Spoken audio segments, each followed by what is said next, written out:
Welcome, everybody, to the KN Chats podcast, where we bring the greatest conversations in the field of kinesiology. My name is Eric Mojica, and I'm a graduate assistant for the kinesiology department of Avila University, working with Dr. Gerald Larson, looking to take higher education to the next level, providing health and fitness content for all our listeners. Our vision is to provide a platform of free content by reaching out to professionals in the field and expansion with teachers, college professors, strength and conditioning coaches, personal trainers, physical therapists, chiropractors, athletes, and so much more. If you have an interest in any of these disciplines in the field of kinesiology and sport, you're going to love this content. Make sure to give us a follow on social media and our website at knchatspodcast@wordpress.com, where you can access all of our interviews and class discussions through audio and video blog content.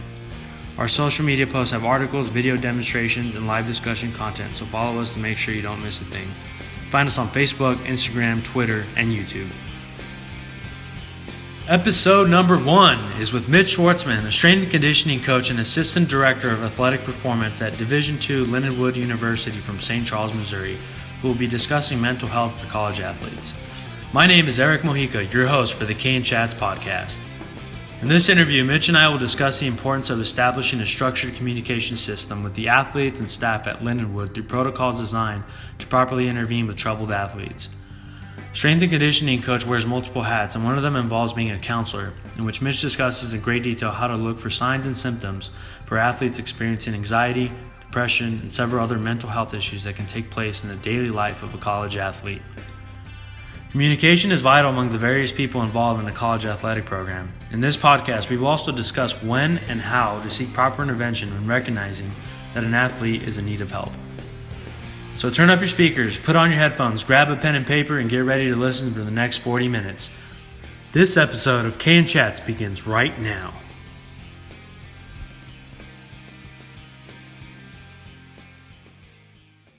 All right, Mitch. Well, thank you for joining us here today. Have a great morning. Absolutely. How are you today? Doing great. Just kind of set up camp at home right now for this call today, and just been looking forward to it. You and I have been communicating for a little while now, so I'm glad to get the party started here. Absolutely. Well, thank you for your time. So if you want to get us going, a little introduction about yourself. What do you do? Where do you train at? And a little more background about you. Absolutely. My name's Mitch Schwartzman. Right now, I am an assistant director for athletic performance at Lindenwood University. So I'm a strength coach with a bigger title. The role that I'm in right now, this is my 4th year as a strength coach at the university. I was also a graduate assistant there before that. And then I was a graduate assistant there before that, and I was a student before that. So this is really my 10th year at Lindenwood. And my role and the groups that I've worked with has kind of mutated and changed a little bit over time. But currently I assist with football. I work with men's wrestling. I've got track and field throwers. I have the diving team, and I've got the swim team. And my swimming assistant is Michael Cullen, so he helps out with some of the groups as well. And that's kind of my role on campus right now. I do a little bit of adjuncting on campus, teaching some courses for our paramedic fitness, and that's where I'm at right now. Yeah. All right, that's awesome. So I got to go to that Missouri State Clinic earlier this year, and you spoke at the conference. And can you just tell me a little bit about just that whole presentation? And because yesterday was, I believe, World Mental Health Day, right? That sounds right. Yeah. And so your presentation kind of went around those lines. And so if you could kind of share a little bit about that presentation and just why it's just so important for you to speak about that. Yeah. So I do think somebody mentioned it being a mental health recognition day yesterday, but really kind of my path with mental health and mental wellness. I took some psychology classes in high school, and I thought they were interesting, and I just kind of worked my way through. And I was in my undergrad, and I had this professor, Paul Wright, who was a track coach and pretty integrated into the sports psychology realm.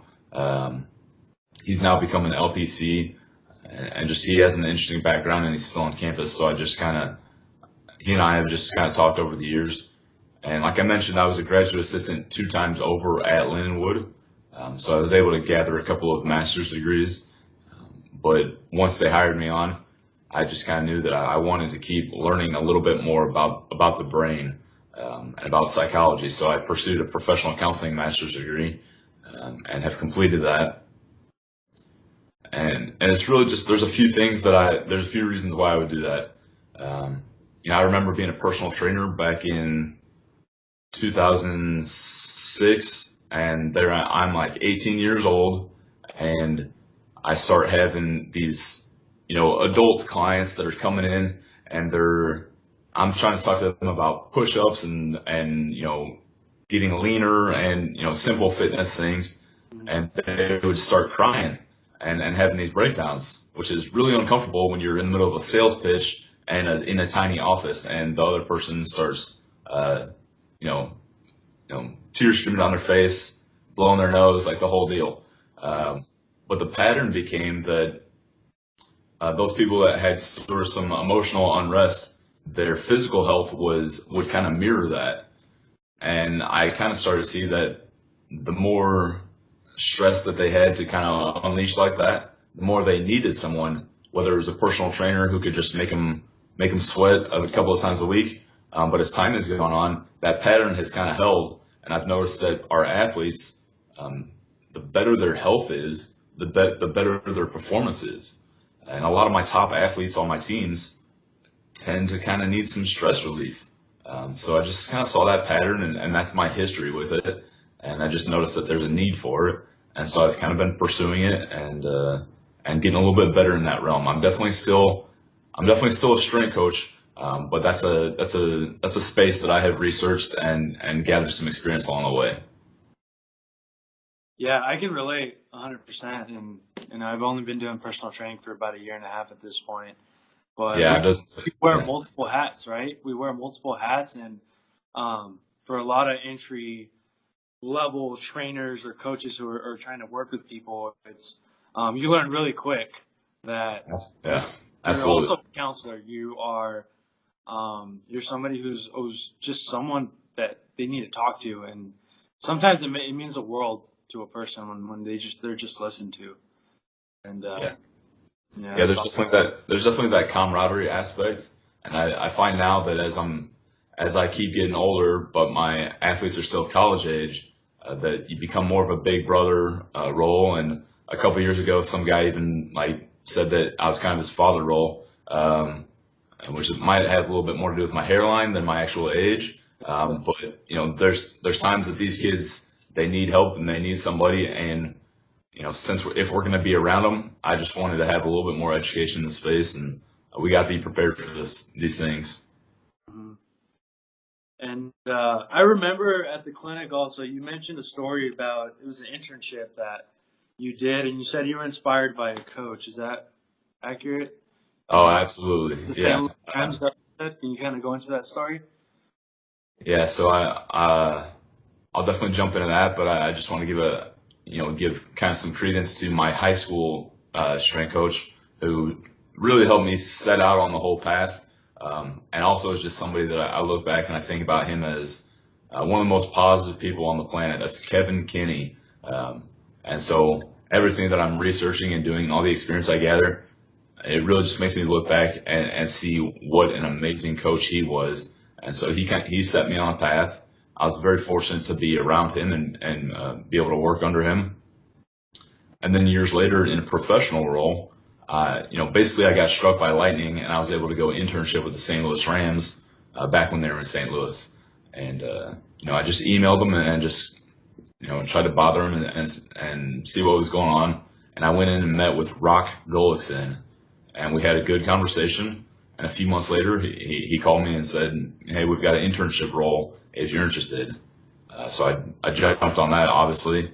And while I was there, I was able to see that he was basically like a wizard in the weight room. I had no conceptualization back then of how he was getting, how he was creating and organizing and programming all of his lifting programs.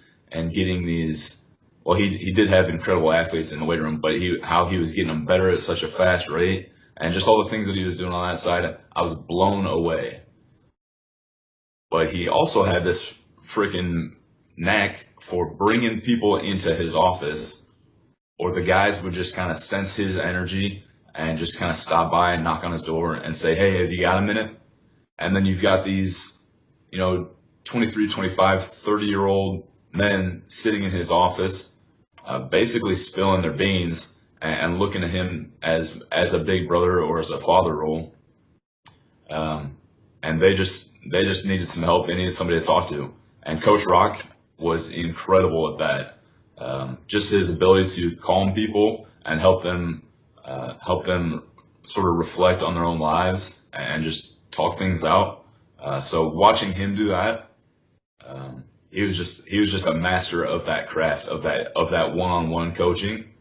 And I kind of decided, he's about 30 years my senior, and I just decided I don't want to wait 30 years to be kind of in that area of how good he is at speaking to people. I want to get better at that as soon as possible.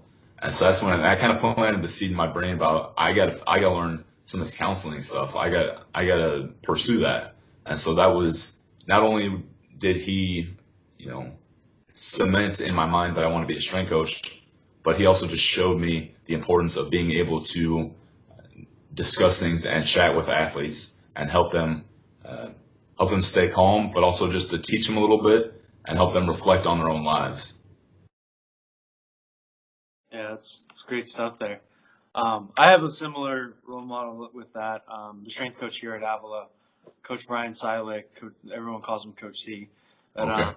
After I graduated, I've still been sticking around and talking around. And I needed some help with something because I'm a baseball coach at the time, it was a 13U team. And I came to him because he was really good at relaying messages to players.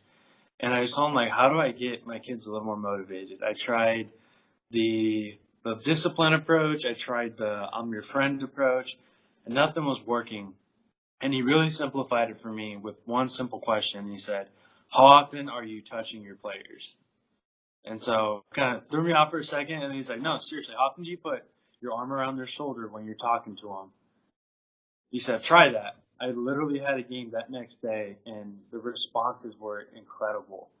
And that really blew me away. And that was my moment, similar to yours, where I just kind of realized I got to get better at understanding this and understanding people and how they perceive, and how they communicate with coaches and other players and stuff. Yeah.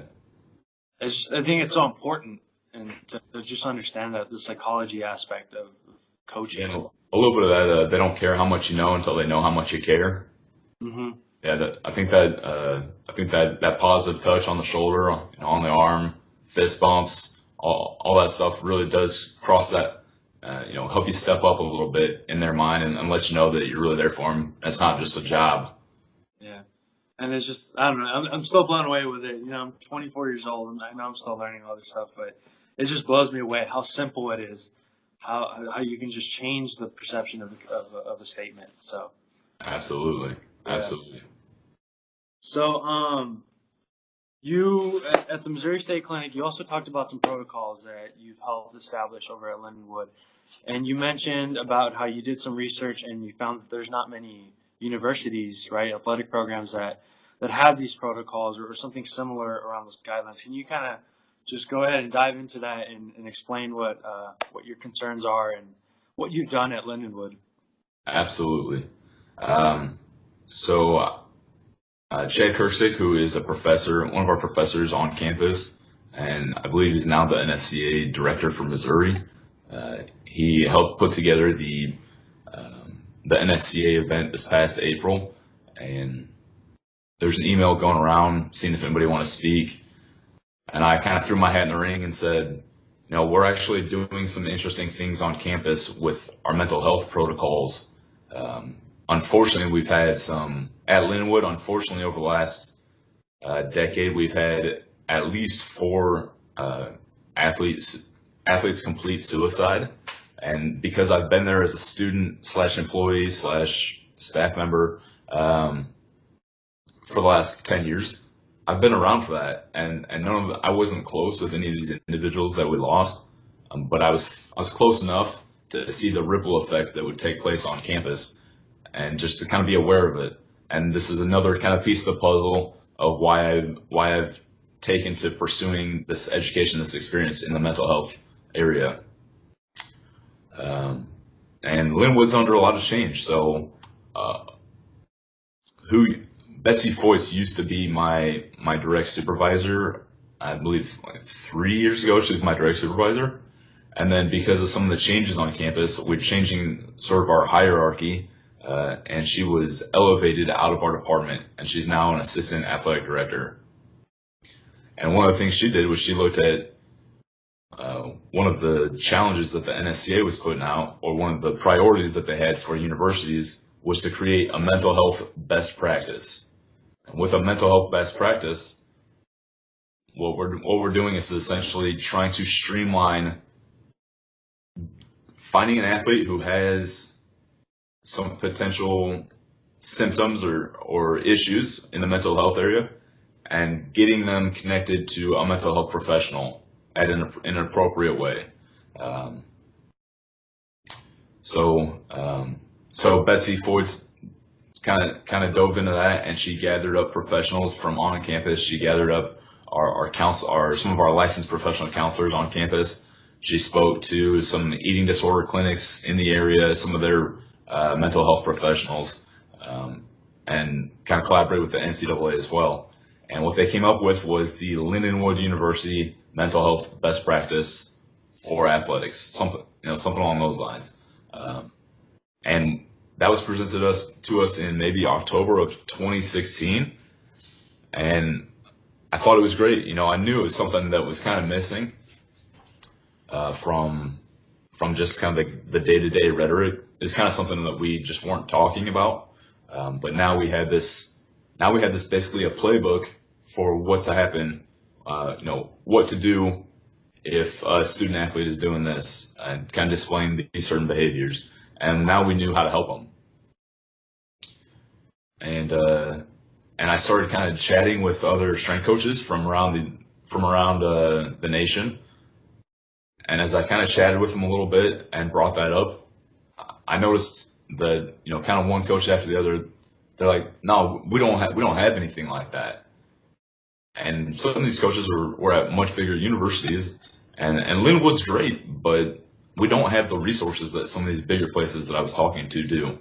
And so I was really surprised that we were the ones that had taken this step first, and that we were the ones that had this blueprint for helping athletes.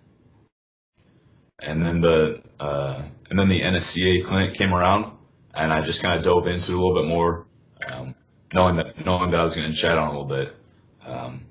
So I'm gonna pull up some of those slides and just kind of chat through it a little bit. So the positive side is you'll spend less time looking at my face, but the negative side is we'll see if it actually works this time. Shit. How we doing? You still looking at me, or what do you got? I'm seeing myself here. Okay. How about that? Yep. Okay. So if you are, and I'll probably end up saying this again once or twice, but whether you're watching this, are you putting this on YouTube, Eric? Yeah, it'll be on YouTube as well. Okay. So whether you're watching this on YouTube or listening to it as a podcast or however you come across it, if you want this information, I'm here to share. So I can send you these are some slides from my NSCA presentation. I can send you that presentation. I can send you a link to that presentation. I can send you a PDF of our mental health best practice. So we've got some resources to share, and I really hope that that's kind of what goes on today. So anyways, basically what I did was I started having those casual conversations with other coaches about the mental health best practice. And then I started having, intentional conversations with more and more coaches. And by the time I talked to 20 coaches from 20 different universities, I figured I kind of knew, I kind of had my answer. And the first question I would ask them is, does your strength staff have a written policy or procedure for helping athletes with mental illness? And I went 0 for 20 on the first 20 universities I talked to.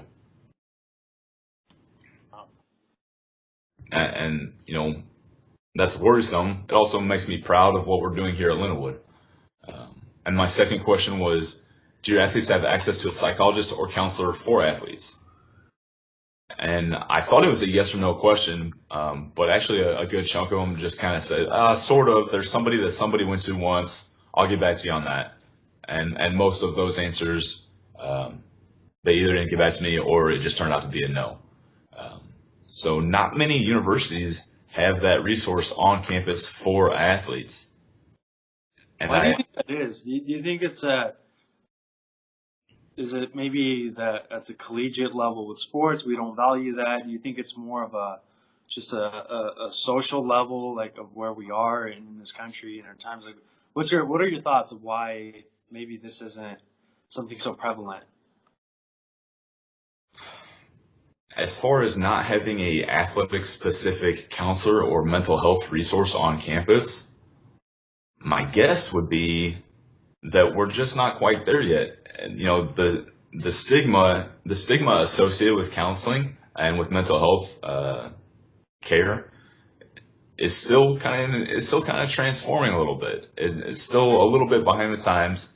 I think it's definitely on the move. It's definitely transitioning towards people realizing the need. And there's also the argument that athletes can go see the same counselor that everybody else goes to. And I totally agree, but still disagree with that. I totally agree that any counselor can probably help any athlete with a skew of issues. But athletes are different. They're not student athletes are different than just students. They've got less money because they can't work as much. They have less time because they're busy practicing and competing and traveling. They've got less energy because they're busy practicing, traveling, and competing. They have additional pressures. Your regular student can just wander around campus and be kind of be like a hidden kind of figure on campus. But your athletes have a light shined on them every day on campus in classrooms, and then particularly on game day, they've got to go out and perform. So they have pressures that they put on themselves. They have pressures that their friends and family put on them, and there's a little bit more to it. So I think the disparity between what a regular athlete goes through and what a student athlete goes through, I think that calls for a resource specifically for student athletes. And then in an ideal world, on top of being able to work with stressors and general mental health issues, in an ideal world, that resource would also have some sports psychology expertise or background. Our athletic department just hired its first ever athletic specific counselor, October of 17, maybe November of 17. And in speaking with her, that's Jen Farrell. She's now moved on, and we've actually just hired our second athletic specific counselor, so Jen's replacement, Becky Taylor. She just started last week, and I still haven't been able to sit down with her, but that's going to happen in the next week or two. So some of the protocols that I'm going to share are from that previous time, but things are changing as usual. But anyways, talking to Jen after she'd been at Lindenwood for 6 months, she had a sports psychology expertise and background, but after 6 months of working with our athletes, she hadn't even gotten into that yet. She was working on the foundation of their mental health. She was working on anxieties, depressions, eating disorders, and substance abuse issues. So really having having that sports psychology expertise, that would be a bonus. But honestly, it might be a little unnecessary, just because in that role they're going to spend so much time working on traditional health issues. And if you have anxiety about maybe at this age, a lot of our athletes, they just lost a grandparent for the first time, and that rocks their world and kind of challenges them in ways that they hadn't imagined. Yeah, that's going to affect their free throw shooting percentage or their ability to focus at practice. And will a sports psychology expertise help negate that? Absolutely. But they're sort of two different things. They help the athlete perform, but they're sort of two different things. Yeah. And I think what like the average person who doesn't understand physiology or just the function of the brain is that there's literally a physical thing that's going on when there's so much stress going on. I mean, just kind of thinking about just the sympathetic and the parasympathetic nervous system and how it affects everything with the body and how the body can recover. And, you can have an athlete who might not show up to 6 a.m. weights and like you're wondering like, why is he being so lazy? But, a simple stressor can be really causing so many things going on in the body that maybe the athlete just literally can't wake up. So, I think there's definitely a need for teaching, the average person some of these basic things. Yeah, absolutely. And a lot of times your athlete that is the most stubborn, the freaking biggest headache to you as a coach, that's the one who needs some love more than anybody else. That's their way of reaching out, or just that's a defense mechanism where they are just, basically putting up walls and just pushing everybody away. Because they're vulnerable and they're not in a great place. So it's just a tough dynamic as a coach, because a lot of times your most frustrating individual you work with needs you more than anybody else. Absolutely. Now can I yeah, absolutely. Keep going with the slides. Absolutely. Can I I just want to get this information on the protocol out to people. Absolutely. So with our mental health best practice protocols, we basically have 3 scenarios that are going to result in a certain chain of events for each scenario. And one is that mental health emergency. In the mental health emergency, we're going to call 911 and ask for a CIT officer to be dispatched. That's a crisis intervention trained officer to be dispatched. Or if we're on campus, we're going to call campus security. And fortunately, I've spoken with our campus security, and what they do is they hire a lot of former police officers, and they also have their security officers trained as crisis intervention officers. And so we have those resources around us. And so if a student athlete is exhibiting some symptoms, whether they're real or not, we can get somebody in there to sort of isolate them and assess the situation that is that's within their wheelhouse and their ability. And when we call them, we just provide some of that basic information from those bullets there. I'm not gonna read it off that time. And then in our packet, we just list some situations, symptoms, or behaviors that might be considered a mental health emergency. And anybody who's watching or looking can kind of read through that. I'll point out a couple that are they're obvious, but they're also they'd be a little bit more common in a strength and conditioning conversation. So substance abuse of any kind. So if you have an athlete showing up intoxicated or in an altered state, or they just look like basically they look like crap and you can tell that they're hungover, and there's that gray area. Are they being a college kid and making dumb decisions, or are they kind of going further into the woods and exhibiting these behaviors that are really self-defeating? I think we should probably be speaking to our athletes about sleep on a regular basis. So kind of identifying individuals that sleep too little or too much. Are they a 3 to 4 hours a night kind of person, or are they telling you about it sleeping 12 or 15 hours, on a regular basis? That can kind of be a display of maybe some anxieties or some depressions. Displaying extreme mood swings. So, the weight room is kind of a high energy place. We've got the music bumping. We got people kind of slapping each other on the back. And a lot of times, if they're giving each other a hard time or joking around, and you see somebody kind of overreact, that can be a sign that they're just not in a great place that day, and that something's going on. And then really the last one I want to point out is it's kind of a weird one. It's a sudden lift in spirits after extreme depression. And you would think that after extreme depression, a sudden lift in spirits would be the thing you would hope for most.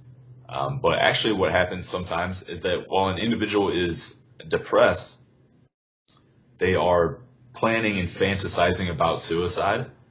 And as they come out of that depression and then they have more energy, now they actually have the energy to complete and follow through with that plan. So that's just kind of an oddball one that I wanted to highlight a little bit.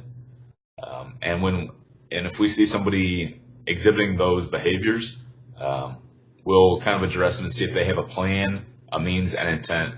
And that kind of helps us decide that it is in fact an emergency and make those phone calls to the officers to come help isolate them and help keep them safe.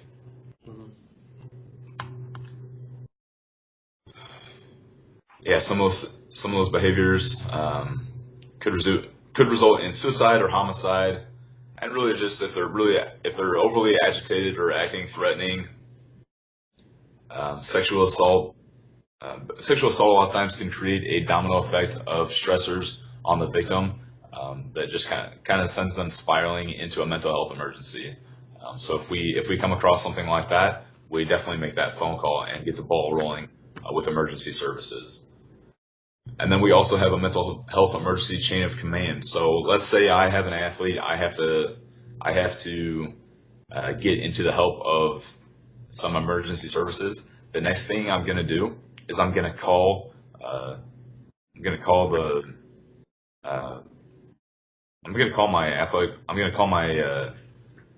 athletic director. I'm going to call my vice president of intercollegiate athletics, and that kind of sets the ball rolling, where they're going to talk to other people, and then they talk to other people, and then someone else calls you back to kind of confirm your story and gather that data, so it kind of simplifies what I would do, and it lets everyone else know what their responsibilities are. So that's for mental health emergency. The next one would be a mental health referral. So let's say an athlete is just kind of struggling with they're struggling and they're not in a good place, but it's not an emergency. So some situations, symptoms, or behaviors. Again, there's quite a list there, but I'm just going to point out some things that we would see in the weight room a little bit more commonly. I'm looking for negative self-talk. So if they're not lifting the weights that they normally do, and they're really being negative to themselves, or if you see some out at practice or on the field, that's a sign. Being irresponsible or lying. Again, we're dealing with 18 to 22-year-olds a lot of times, and so that might just be some bad habits, or they have anxiety about if they overslept. All of a sudden, they tell you somebody stole the wheels off their car, or something kind of wacky happened. But just seeing that pattern of lying, that can be an issue. Changes in the eating and sleeping habits, decreased performance in school and sport. So having an athlete all of a sudden be no longer eligible because their GPA, that's a sign. Why would they go through the trouble of going to college and competing on a sports team, but not bothering to go to class? So little things like that. Weight loss and weight gain, unexplained wounds or deliberate self-harm. A lot of times with my guy athletes, I'll see some bloody knuckles, and you might hear a story about them getting into a fight or self-defense or something like that, but a lot of times I just kind of suspect that they found a brick wall and kind of like punched themselves a little bit. Increased heart rate. So if we're doing any kind of heart rate tracking, or they have rapid breathing, or they're sweating or trembling. These are all signs that there's something not quite right going on with them.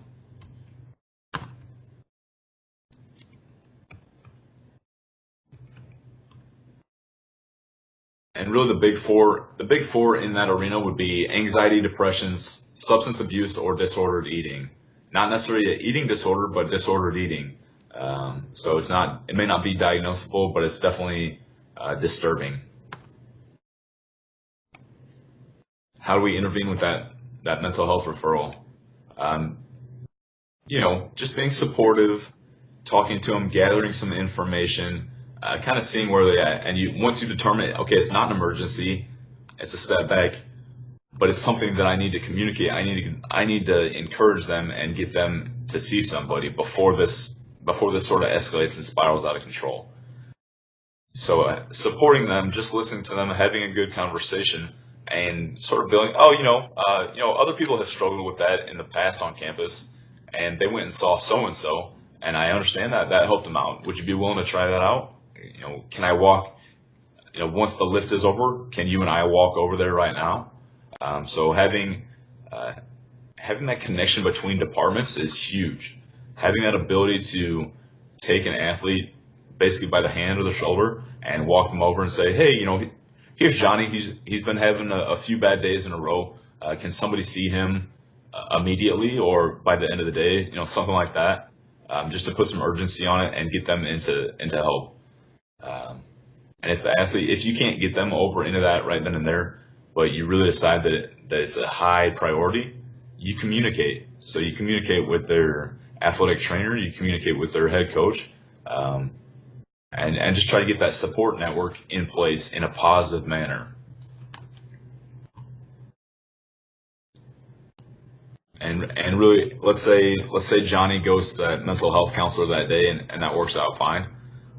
What I would do is I would contact our head athletic trainer and make them aware of that, so that chain of events can begin, and just so that support network is there for the athlete's own good.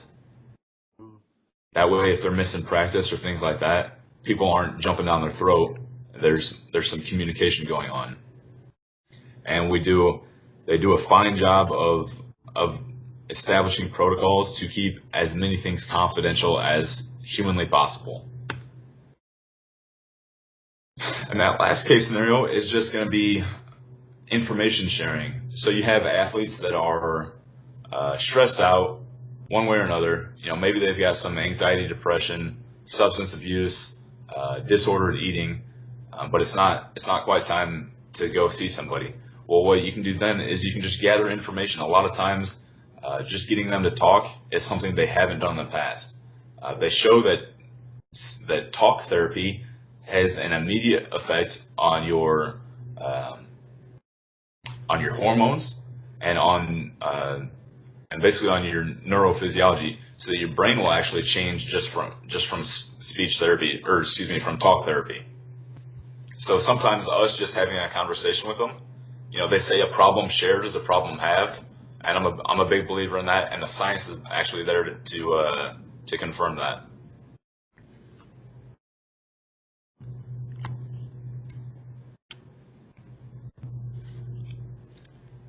Powerful stuff. Yeah. Sorry about the slideshow, but I just want to share those protocols that we've got. Yeah, for all of you that will be seeing this on video from YouTube, they're all going to be able to read this. And for those of you listening to a podcast, Mitch, how can we contact you? Do you have a Twitter, email? What would you like to give out? I'm pretty boring. I'm really only on Facebook, and if you were to befriend me on there, you'd see pictures of me and my wife and my little 6-month-old girl. So I don't professionally do a whole lot on Facebook, but everyone is welcome to email me at mschwartzman, mschwartzman at lindenwood.edu. Awesome. And we'll put that in the show notes as well, so people can. Awesome. Wow. So this is really powerful stuff, and Wow, I feel like we can go on forever though, right? Talking about every little detail of everything. But if I could just ask you one final call to action, what would you tell college athletes, college coaches? What's the biggest takeaway from what college athletics probably needs in regards to mental health? I think for the athletes, I think things are moving in the right direction. They're becoming more accepted. It's more commonplace. It's not such a weird thing to have anxiety or to be overwhelmed. So it's becoming more commonplace. And so I think young people are getting more comfortable admitting that they're struggling and seeking help. And so I would just encourage all of our athletes, hey, yeah, you're unique and all that, but whatever you're going through, there's like 7 billion people on the planet. Somebody else has gone through it. It's not the first time someone has like encountered the problems that you're feeling. Even if you've never been around anybody that's ever spoken about it, you're not the first one. And to our coaches, I just encourage you, build that support network ahead of time. Having people, you don't want to be in a position where an athlete needs help and you don't know what to do. You want to know where to send them and what to do. So really, it's kind of like an ounce of prevention is worth a pound of cure. Just a little bit of time invested ahead of time. We'll just let you know what to do in those situations. All right. Well, thank you, Coach Mitch. Thank you for your time and for all this information that you provided for us. Absolutely. Thank you. Absolutely, my pleasure. It was great. Awesome. And you're doing big things at Lindenwood. I know Lindenwood is really stepping it up, and so I hope that we can keep sharing this information through these platforms and just try to get more people involved in the conversation. I think that's what gets the ball rolling, right? Let's just talk about it. And the more we talk about it, I think the more comfortable people get. And yeah, absolutely. Thanks for reaching out so we can do this. It's a lot of fun. Absolutely. All right. Well, thank you, Mitch. I'll talk to you soon, all right? All right, Coach. Take care. Thank you for watching and listening to our first ever episode of KN Chats. If you would like more information about Mitch and the athlete mental health protocols he helped design at Lindenwood, send him an email at mschwartzman@lindenwood.edu. That is mschwartzman@lindenwood.edu. As you heard here today, Mitch is very passionate about the well-being of his athletes and is more than willing to help out anyone who wants to join the movement of helping people manage their mental health, especially for young athletes. Stay tuned for next week's episode with our guest, Dr. Casey Berry, owner and operator of All Star Chiropractic located in South Kansas City, Missouri. Dr. Berry is passionate about helping people improve their quality of life by using his chiropractic techniques and spreading his wealth of knowledge of the human body. Once again, thank you for listening and make sure to follow us on social media for the latest content at KN Chats Podcast. This is Eric Mojica signing off. Until next time, this is KN Chats.